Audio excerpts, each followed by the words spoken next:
the simple reason that by the early 1800s, there were very few men left. The war in Tasmania was brutal and prolonged, and there was much death. Eventually, George Augustus Robinson was trying to make peace with Aboriginal people, but in a way that itself was a ruse. All of the remaining people were taken to offshore islands. The deal was that when things settled down in mainland Tasmania, they'd go back. But in fact, that never happened. They all died on Flinders Island, and some of their relations formed a substantial part of the Tasmanian Aboriginal population today. And the lieutenant was wise to what was going on, and as the bow of the boat ran into the sand of that beach, he cut off all his dreadlocks and threw them into the sea.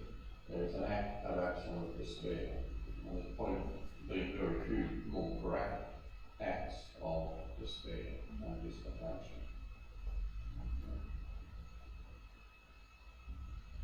I hope all Australian children learn about this photograph.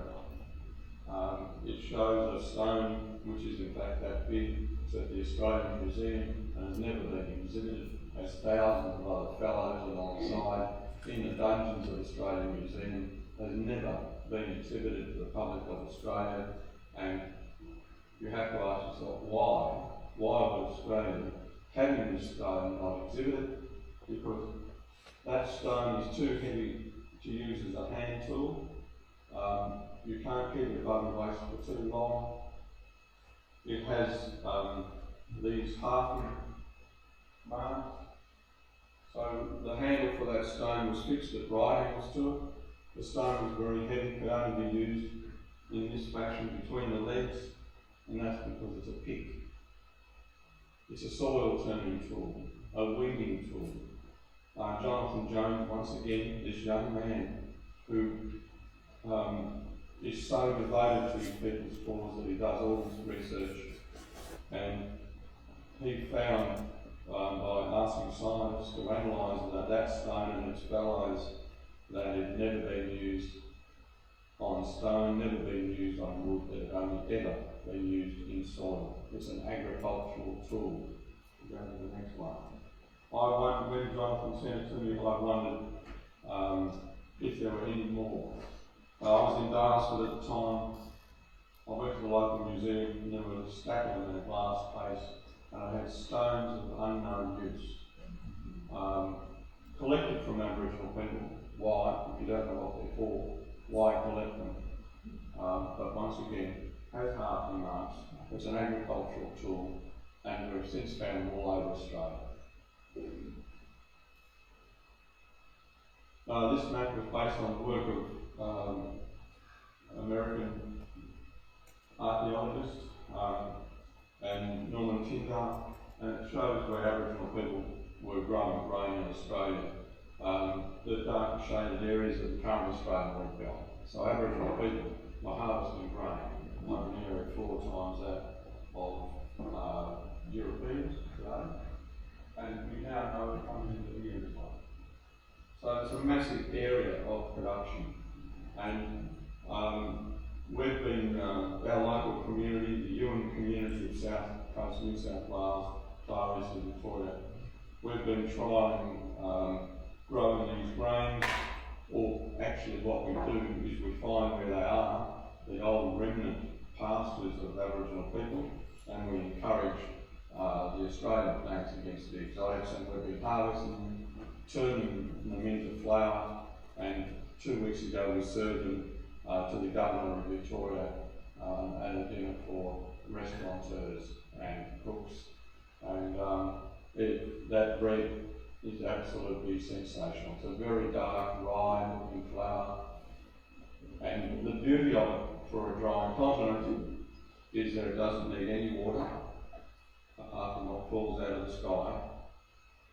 It doesn't need any pesticide at all because it's an adapted Australian plant. It doesn't need any fertiliser for the same reason, adapted Australian plant, and it's perennial. So it sequesters carbon. So we're talking sustainability. and we're talking about ecologically friendly plants, then these Australian plants are so important to us. And whenever we talk about peace, we've always got security warnings.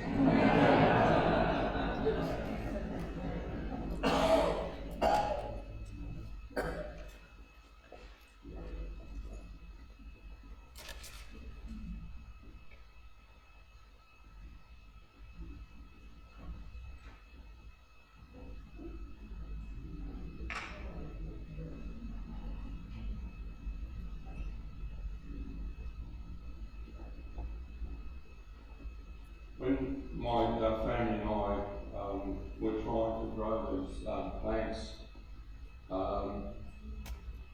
we found that restaurateurs and bakers were particularly keen to get hold of flour to bake the bread, because there's a hipster market for these foods. The bakers want to be the first. They've tried the African grains. That decade has passed. Now they want to try the Aboriginal grains. But the hardest thing of all, it seems, is that making sure that Aboriginal people can benefit from these grains. Because if Aboriginal people aren't part of this burgeoning economy, and it'll be $1 billion economy, because we're not just talking about some trendy foods, we're talking about changing the nature of agriculture in Australia, back to the old agriculture. If we're not determined to make sure that Aboriginal people are part of that, then we will continue in the fashion that we are now, where 96% of all Aboriginal foods sold in Australia are sold by non-Aboriginal people. So at the moment we have 4% of that market of our traditional foods. Thanks to the fact that dark emu has been reprinted 23 times, was a Vanguard performance. The kids' version of that will come out next month, and next year it will be a two-part ABC series. Thanks to this, I've been able to employ 7 or 8 young Aboriginal men and women from Jigamie on the far south coast of New South Wales, and we've been growing our foods. And the reason that I think this is important is because these people will become skilled in those foods, and here is our opportunity for the Australian government, New South Wales government, to make sure that Aboriginal people are part of this industry, because there will be people trained, there will be no excuse not to make sure those people are part of the industry. The only thing holding us back is that Aboriginal people don't have any land. I worked with an organisation which is supposed to assist Aboriginal people on domain, and this is the kangaroo grass that we've been harvesting this year, and the Aboriginal organisation in which no Aboriginal people are employed, not one, because she resigned in disgust.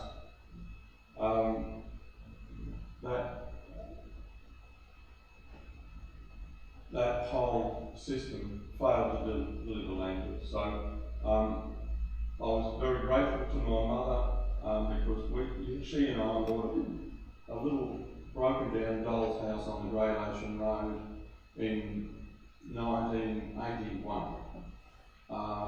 It became a valuable property. It wasn't then because the road wasn't made, but it became valuable. I sold that to buy land at Wallagrow River, near Camilleri where I live, so that we could grow these grains. And it's proven to be a boom because nobody can tell us what to do. Because often the best thing that government can do when it comes to Aboriginal policy is to get out of the way. Because there is so much bureaucracy and incompetence and waste of money that it is often better for government simply to get out of the way, ask Aboriginal people to do it. because we are not incompetent. We do these things, we do them consistently. The hops at Coroner won prizes at the Melbourne show years and years in a row, and only stopped when local people at Healesville became jealous and asked the government to take the land off Aboriginal people and keep those Aboriginal people off, because they were too successful at farming. And why? Because they knew how to do it. The Aboriginal people at Lake Keelanbeat, when the Aboriginal protector, the missionary Seabright, bought a plough and started ploughing the land because he thought he was going to have to teach the people about agriculture. They walked onto the land, took the plough off him, and began to plough on the contour instead of up and down the slope like he had been doing. Because Aboriginal people knew that they would be able to look after that land, care for that land, love the land, because they were already experienced agriculturalists. And this is the message that we need to get across. These women who harvested this seed with their children at Lake Mungo. This grain is a panicum. That's the bread that I served the governor a fortnight ago. It grows in sand. If you have the next slide, that's the sand that grass grew. So, and the bread baked in that solar oven is made from that flour. How important to Australia is a food plant that grows in sand? These are incredibly important things. I'm sorry that I'm running out of time. There is a lot more to say about this, but the important thing is that I want you to remember that Aboriginal people were a people of enormous achievement. There's a midden down at Warrnambool, which we thought was 80,000 years old. You know, out of Africa says 75,000 years old. So for 5,000 years, people of Warrnambool were incredibly lost. But now we know that midden is actually 40,000 years old. They are investigating a midden nearby, an old Aboriginal living place, which is going to prove to be 120,000 years old. And that's southern Australia. So if there's been a north-south migration, which I doubt, then there are likely to be older places.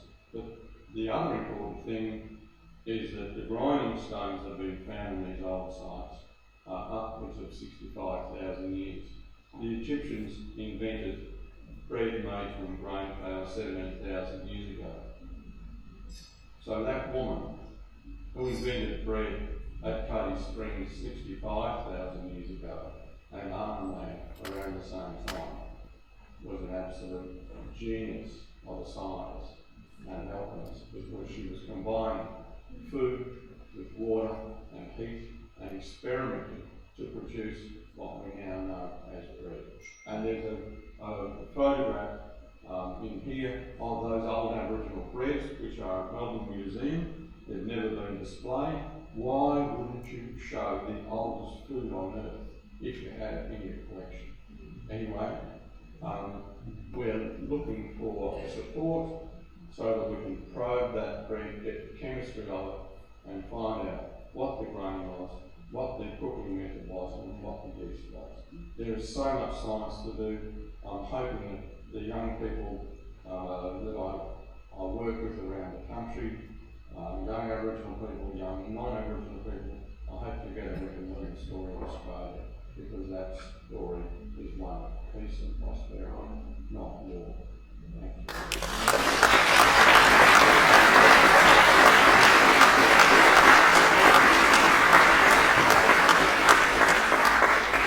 Thank you so much, Bruce, and I wish we had another hour, really.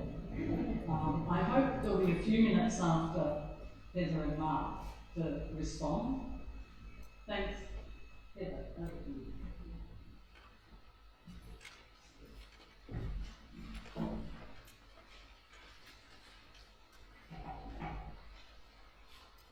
So thank you very much for this invitation and this privilege to speak with you this morning. I have a prepared talk, and there'll be a quiz after, so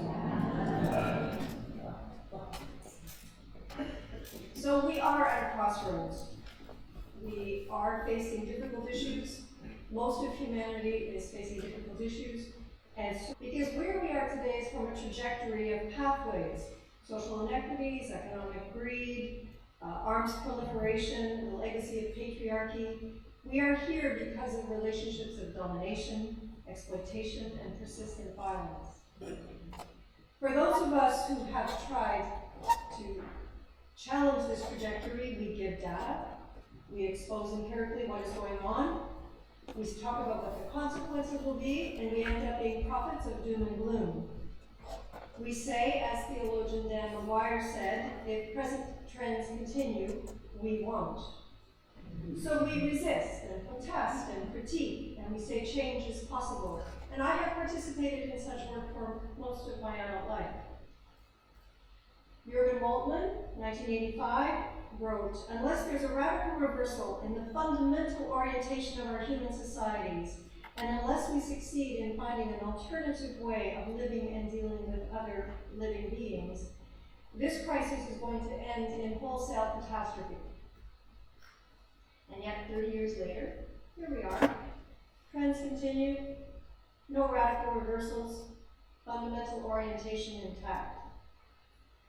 I want to acknowledge the courageous voices over these years who've exposed injustices and construct justice. I consider the organization Global Witness, one who records the deaths of environmental defenders. This is one of the most dangerous jobs currently on the planet. There are 4 environmental defenders killed per week, and it's a vocation. It's a new vocation. So the earth declines, we work for change, we mourn, and we dare to hope.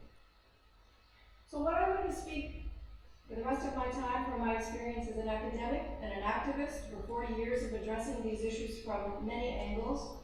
I will not be entirely a prophet of doom, but I have 3 topics for our discussion.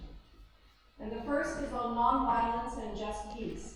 And I want to thank Dr. Camilleri for his work on just war and peace, and for the vision for this conference. There is no future without a cessation of the endless violence that saturates most cultures. And I was going to pause to think about Sri Lanka, I appreciate that, and many other places of violence in the world today.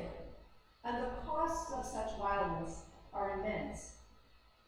Terrorism, weapons, injury, fear, and this turns into the need for security. And national security agendas are accepted without resistance.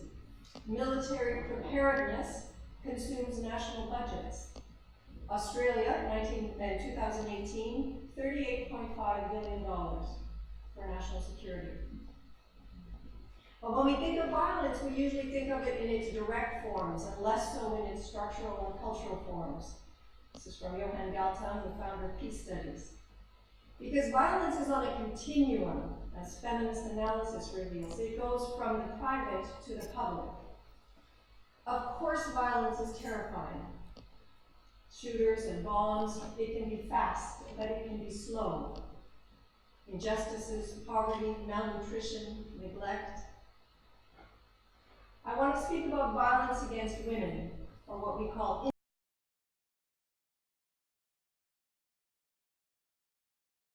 the violence against women that rarely gets addressed is that it's male violence against women. Women are most at risk